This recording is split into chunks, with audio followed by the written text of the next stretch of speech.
पर मैंने इफ्रुदीतुस को, जो मेरा भाई और सहकर्मी और संगी योद्धा और तुम्हारा दूत और आवश्यक बातों में मेरी सेवा टहल करने वाला, तुम्हारे पास भेजना आवश्यक समझा।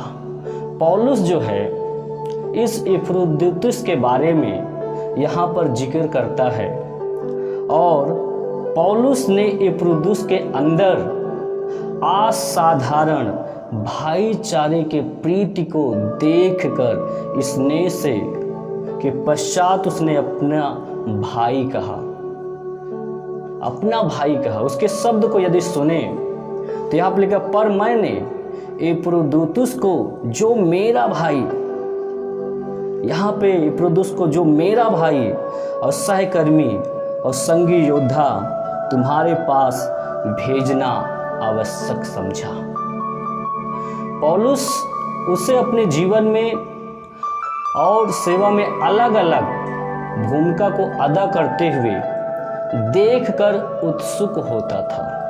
पौलुस इफ्रुदीतुस की सेवा और अलग अलग वो भूमिका को निभाता था। इस चीज को देखकर, उसके कार्यों को देखकर पौलुस बड़े आनंद से उत्सुक हो जाता था। इसलिए पौलुस उसे अपना भाई, सहकर्मी, संगी, योद्धा और परमेश्वर का दूत, उसी एक में ये सब था। यदि आप मसीह में आज्ञाकारी बने तो आप अपने जीवन में अधिक से अधिक परिवर्तन को देखोगे यीशु मसीह के सामर्थ्य नाम में। मेरे प्रिय भाई बहन, आप परमेश्वर और मनुष्य को लुभावने वाले अपने भाईचारे के प्रेम से मसीह के पास बहुत सारे लोगों को आप खींच लाएंगे यीशु मसीह के सामर्थ्य नाम में। आमीन। परमेश्वर की कलीसिया में मसीह में हर एक भाई बहन की भूमिका एक श्रेष्ठ अदाकारी कही जा सकती है। पौलुस के पास परमेश्वर के घराने की कलीसिया का एक अनोखा प्रकाशन था, और परमेश्वर की कलीसिया जो यीशु मसीह के लहू के द्वारा खरीदी गई थी, पौलुस उसे अपना परिवार समझता था। क्या समझता था? अपना परिवार समझता था। इसलिए पौलुस ने इफ्रुदीतुस को अपना भाई कहकर संबोधित किया। यहाँ पर वही बात है कि पर मैंने इफ्रुदीतुस को, जो मेरा भाई, सहकर्मी और संगी योद्धा और तुम्हारा दूत और आवश्यक बातों में मेरी सेवा टहल करने वाला, तुम्हारे पास भेजना आवश्यक समझा। वो उसे अपना भाई कहकर संबोधित करता है। आज की परिभाषा में ऊपरी मन से मसीह में भाई बहन कहने वाली बात नहीं है। जैसे कि आज के दौर में ऊपरी मन से हम मसीह में भाई बहन हैं, ये कहने वाली बात नहीं थी। ये पौलुस के अंदर दिल की गहराई से इफ्रुदीतुस को अपना भाई कहता है। मसीह में मेरा भाई, मेरी सेवा टहल करने वाला, तुम्हारे पास भेजना आवश्यक समझा। वो दिल से अपना भाई स्वीकार किया। मेरे भाई बहन, आज हम जानते कि जो यीशु मसीह को ग्रहण किया, जो भाई बहन, वो सब मसीह के परिवार के हो गए। यीशु मसीह के लहू के द्वारा जितने लोग आज धुल गए, वे हमारे भाई बहन हैं। हम जानते हैं इस बात को। जितनों ने उसे ग्रहण किया वो परमेश्वर के संतान हो गए हैं, वो हमारे भाई बहन हैं। ये जानते हुए भी आज के दौर में बहुत कम लोग समझते हैं उनको।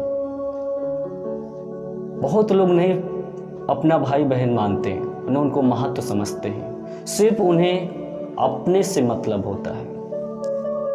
मेरे प्रिय भाई बहन, यदि आप प्रेरितों उसका 9 का 17 आयत को यदि देखें, या उससे पहले यदि उस वचन को देखेंगे, तो साउल एक समय सुसमाचार का शत्रु था। सुसमाचार का शत्रु था। साउल परमेश्वर के लोगों को सताता था, कलीसिया को उजाड़ता था। अगर उसके जीवन के बारे में देखोगे दमिश्क की कलीसिया को सताने के लिए जा रहा था, तभी रास्ते में इनकाउंटर होता है।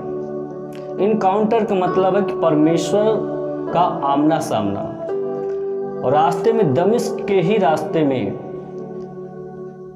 जब परमेश्वर यीशु मसीह बातें किया, हे साउल, हे साउल, हे साउल, तू मुझे क्यों सताता है।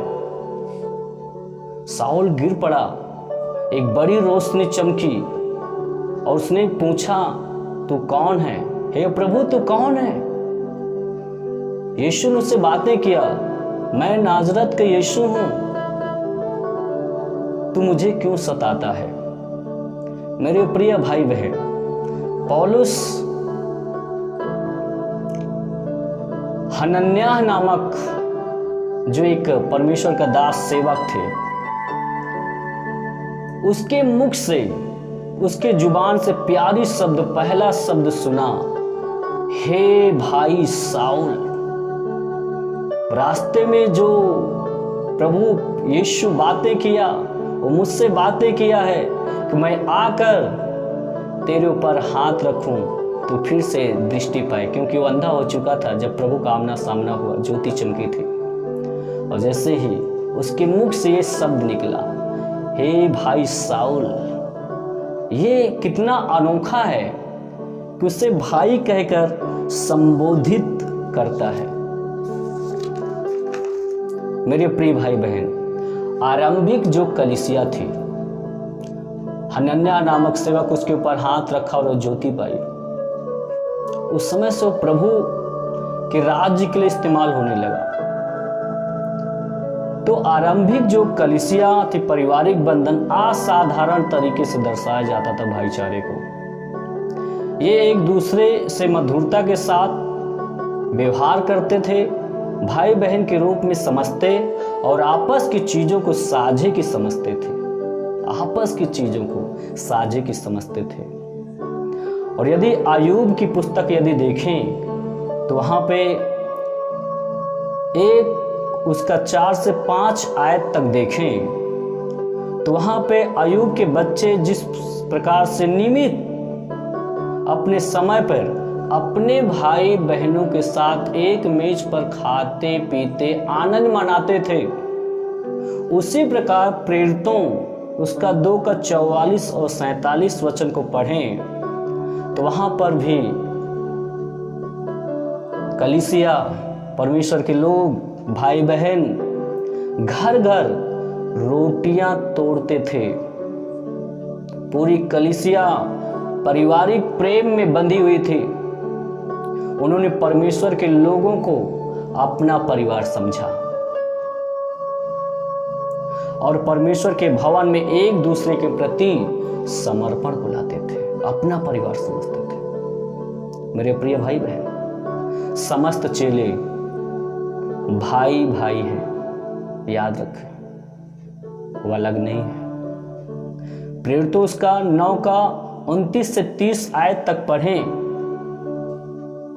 तो वहां पर एक समय पौलुस निधड़क होकर प्रचार कर रहा था।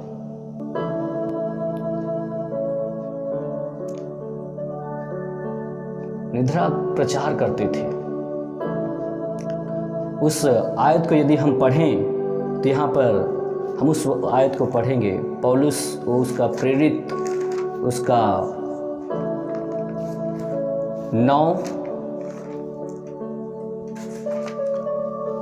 9 को हम 29 और 30 आयत को यदि देखें तो वहां पे लिखा हुआ है,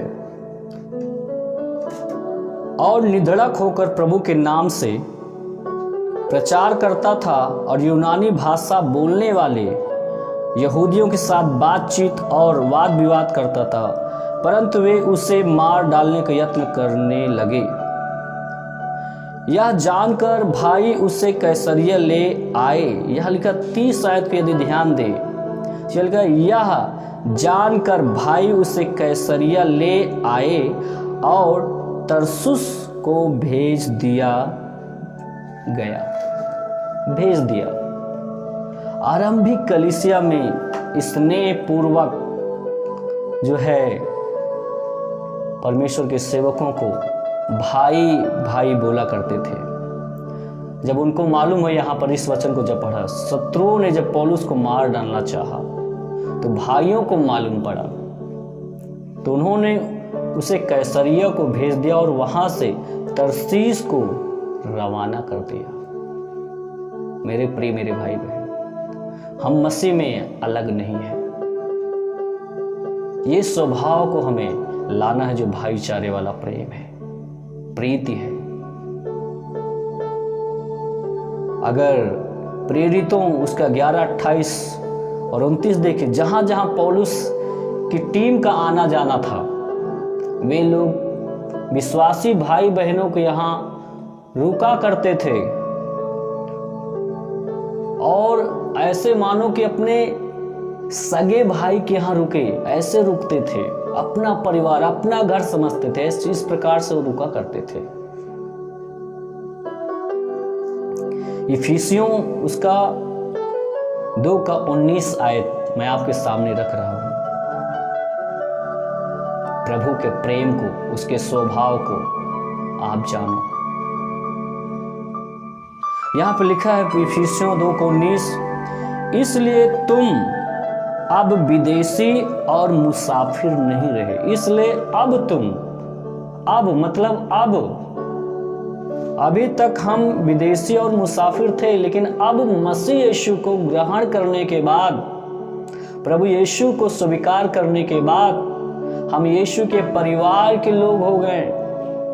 हम परमेश्वर की कलीसिया के लोग हैं।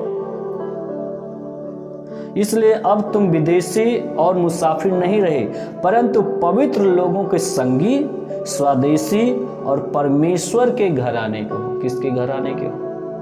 परमेश्वर के घराने के हो मेरे प्रिय मेरे भाई बहन। अब हम अपने आप को विदेशी और मुसाफिर नहीं समझे, एक दूसरे को न विदेशी न मुसाफिर समझे, बल्कि हम परमेश्वर के घराने के एक हैं, एक परिवार के लोग हैं। हमारा यीशु के खून का रिश्ता है। इफिसियों 5 उसका 30 आयत को यदि पढ़ें तो वहां पर इस प्रकार लिखा है, मसीह में हम एक अंग हैं। मसीह में हम क्या हैं? एक अंग हैं। हम जरूर अलग अलग स्थानों में हो सकते रहते हैं, लेकिन मसीह में हम सब एक देह हैं, एक अंग है मेरे प्रिय भाई बहन। यदि एक अंग को दर्द होता है, शरीर के पार्ट्स का कोई भी चोट पहुंचता, दर्द होता, पूरे अंग को, पूरे बदन को दर्द होता है। ये हमें समझना चाहिए। मसीह में हम एक अंग हैं, हम अलग कभी भी ना समझे। सेवाएं और बुलाहट मेरे प्रिय, जैसे बहुत सारी जो सेवाएं हैं, बुलाहट है, जैसे प्रेरित, नबी, शिक्षक इत्यादि, अलग अलग प्रकार की है, तो भी हम अंत तक यीशु के लहू वाले रिश्ते के भाई और बहन हैं।